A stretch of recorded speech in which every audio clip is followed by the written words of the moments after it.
দর্শক সরাসরি দেখাচ্ছিলাম এই মুহূর্তে সচিবালয় এলাকা থেকে আপনাদেরকে সরাসরি যুক্ত করেছি। দেখতে পাচ্ছেন যে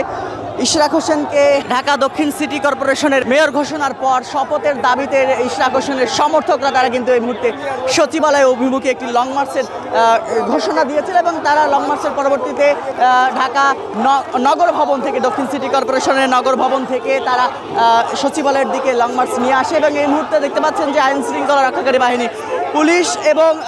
দক্ষিণ সিটি কর্পোরেশনের ইশরাক হোসেনের সমর্থক বিএনপি নেতাকর্মীরা তারা কিন্তু এই মুহূর্তে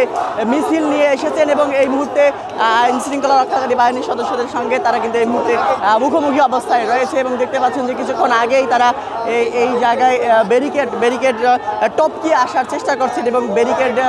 টপকিয়ে তারা সচিবালয়ের দিকে এগিয়ে যাওয়ার চেষ্টা করছেন। তবে এটিতে কিন্তু বাধা দিয়েছেন আইন শৃঙ্খলা রক্ষাকারী বাহিনীর সদস্যরা, বাধা দিয়েছেন এবং পরবর্তীতে তারা এখান থেকে আমরা দেখতে পাচ্ছি যে তারা কিন্তু এখান থেকে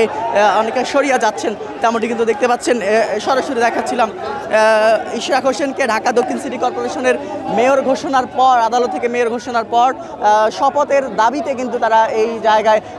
তারা কিন্তু এসেছিলেন এবং সচিবালয় অভিমুখে তারা কিন্তু যাবার চেষ্টা করেছিল এবং যে ব্যারিকেড রয়েছে প্রশাসনের ব্যারিকেড, পুলিশ প্রশাসনের যে ব্যারিকেড, সেই ব্যারিকেডটি তারা টপকিয়ে আসার চেষ্টা করলে আইন শৃঙ্খলা রক্ষাকারী বাহিনীর সদস্যরা তাদেরকে বাধা দেয় এবং ঊর্ধ্বতন কর্তৃপক্ষের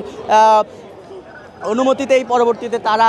আবারও মিছিল নিয়ে নগর ভবনের দিকে যাচ্ছে, তেমনটি কিন্তু আমরা দেখতে পাচ্ছি।